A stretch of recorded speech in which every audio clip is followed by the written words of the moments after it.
वहीं से की हुई है, PhD वहीं से की हुई है, तो एक उनको वापस भी कुछ करना था तो पटना यूनिवर्सिटी से मैंने BSc किया था, तो 15 साल उनको कुछ वापस किया, फिर IIT कानपुर से MSc PhD किया था, तो उनको भी कुछ वापस करना था। तो उन्होंने हमें कहा इंटरव्यू लेवल, कहा ठीक है कोई बात नहीं, चलो क्या फर्क पड़ता है। यहां आकर के एक दूसरा आत्मबोध हुआ। यहां आने के बाद जब BTech first year IIT Kanpur के स्टूडेंट्स को पढ़ाना का मौका मिला, तो समझ में आया कि ये जो पूरे हिंदुस्तान के अंदर में IITs के जो JEE पास करके स्टूडेंट्स आते हैं, उनके लिए जो एक बहुत बड़ा आभा मंडल तैयार किया गया है।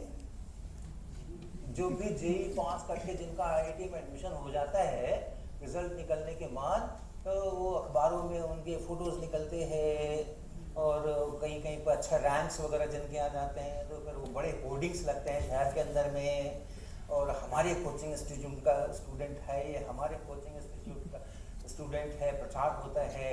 कई बार उनके सम्मान में स्कूल की तरफ से और तरह तरह की संस्थाओं की तरफ से बहुत सारे सम्मान समारोह होते हैं, माला वाला पहनाई जाती है, और उनको सब होते हैं।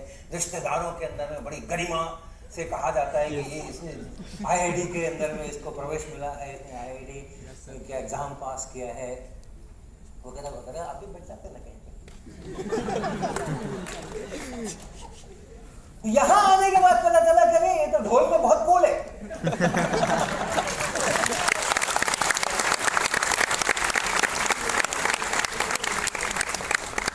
ढोल में बहुत बोल है। वहां पर फिजिक्स के कोर्स है, जब फर्स्ट ईयर में बच्चे करते हैं, तो हमारी सारी फैकल्टी जो होती है वो परेशान रहते हैं, कैसे पास कर लिया इसने JEE, ये कैसे आ गया, क्या है इसको कुछ समझ नहीं आता है। यानी जो इम्तहान होते हैं, हमारे इंटरनल इम्तहान जो होते हैं बीटेक फर्स्ट ईयर के अंदर में या कोई भी आगे, वो JEE से बहुत सरल होते हैं। JEE के लिए जो प्रश्न बनाए जाते हैं उससे वो बहुत सरल होते हैं, क्योंकि JEE के समय हमें पता होता है कि कई लाख विद्यार्थियों में से मुझे कुछ हजार विद्यार्थियों को चूज करना है। वहां पर हमें पता होता है ऐसा कुछ नहीं करना है।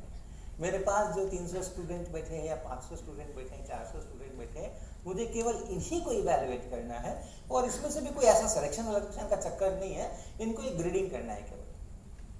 तो बहुत सरल प्रश्न होते हैं उसकी अपेक्षा, और बावजूद इसके तमाम हमारे स्टूडेंट्स जो हैं वो फर्स्ट ईयर के अंदर में फिजिक्स में फेल होते हैं। जो मेरा रिटायरमेंट के पहले का सेमेस्टर था, उसका मैं आपको डेटा बताऊं, तो वही सबसे नजदीक का है तो अच्छी तरह से याद है। उसमें 440 विद्यार्थी टोटल थे फर्स्ट ईयर के अंदर में, और 97 स्टूडेंट्स फेल हुए थे फर्स्ट ईयर के अंदर। 97 स्टूडेंट्स फेल हुए थे, और हमारे IIT कानपुर के सिस्टम के अंदर में जो फेल और पास का जो मार्क होता है कि हाँ इससे कम नंबर लाओगे तो फेल, इतने नंबर या इससे ज़्यादा नंबर लाओगे तो पास, वो फेल और पास का जो मार्क्स है, जो कट ऑफ है, जहाँ पर ये दोनों अलग होते हैं, उसका निर्णय परीक्षा खत्म होने के बाद, जांच हो जाने के बाद, मार्क्स का टेबुलेशन हो जाने के बाद तब किया जाता है। जैसे बोर्ड में होता है ना, पहले से डिक्लेयर होता है हाँ भाई 40% पर पास होंगे या 33% पर पास होंगे या ऐसा, वहाँ ऐसा नहीं है कितने परसेंट पर पास होंगे, वो ऐसा नहीं है। वो जब रिजल्ट आ जाता है, जब बन जाते हैं, सबके नंबर वंबर चढ़ जाते हैं, हम लोग कंप्यूटर पर डाल देते हैं, सारा स्टैटिस्टिक्स कर लेते हैं, तब डिसाइड करते हैं कि कहाँ फेल करना है और कहाँ पास करना है। 97 बच्चे जब फेल किए थे, उस समय में जो फेल का जो मार्क था कि इतने नंबर नहीं लाओगे तो फेल करोगे, that was 23 out of guess करो 180 180 के फुल मार्क में 23 डिसाइड किया गया था कि 23 will be the pass mark, जिसको 23 भी नहीं आएंगे केवल वही फेल होंगे, और तब 97 स्टूडेंट्स फेल। अब आप सोचो 6 महीने पहले जिसने इतनी सारी मालाएं पहनी थी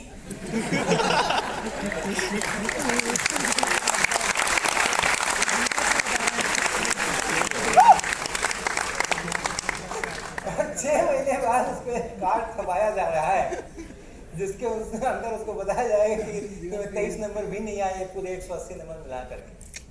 और ऐसा नहीं कि इम्तहान के दिन उल्टी हो गई थी इसलिए नंबर नहीं आए, क्योंकि ये 180 नंबर के इम्तहान कई बार में मिला करके होते। एक एंड सेमेस्टर का एग्जाम है, एक मिड सेमेस्टर का एग्जाम है, और उसके अलावा 4 और छोटे छोटे इम्तहान हैं जिसको क्विज कहते हैं।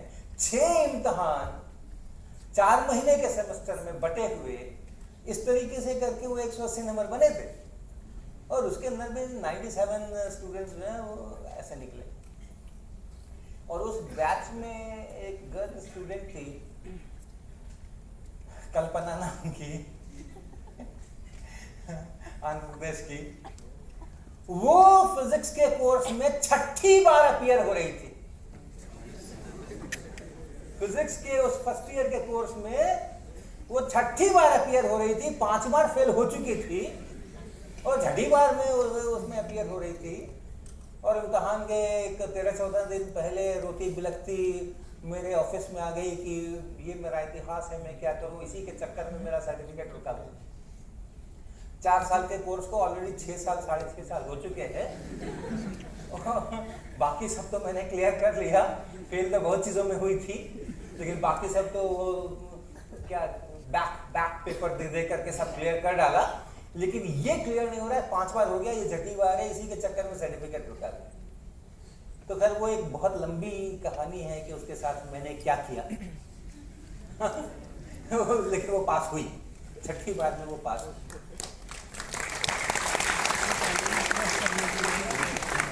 तो आईआईटी कानपुर में जाने के बाद समझ आया कि ये जो हमारे जेई पास करके क्रीम ऑफ द क्रीम और वो टैलेंट हिंदुस्तान का पूरा भविष्य इनके सो कॉल्ड मजबूत कंधों पर है।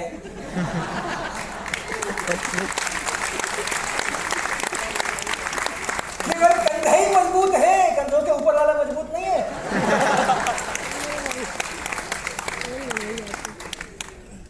तब समझ आया कि नहीं, स्कूल एजुकेशन के अंदर में, खासकर हाई स्कूल और +2 का एजुकेशन है, इसके अंदर में काम करने की बहुत ज़रूरत है, बहुत ज़रूरत है इसके अंदर काम करने की। और तब चूंकि मैं ऑलरेडी वहाँ 15 साल पटना साइंस कॉलेज के अंदर में मैंने +2 BSc MSc तीनों के साथ में समय बिताया हुआ था। मेरी यूनिवर्सिटी मेरे कॉलेज के अंदर में +2 से शुरू हो जाता था मामला, आजकल वहाँ से +2 हट गया है।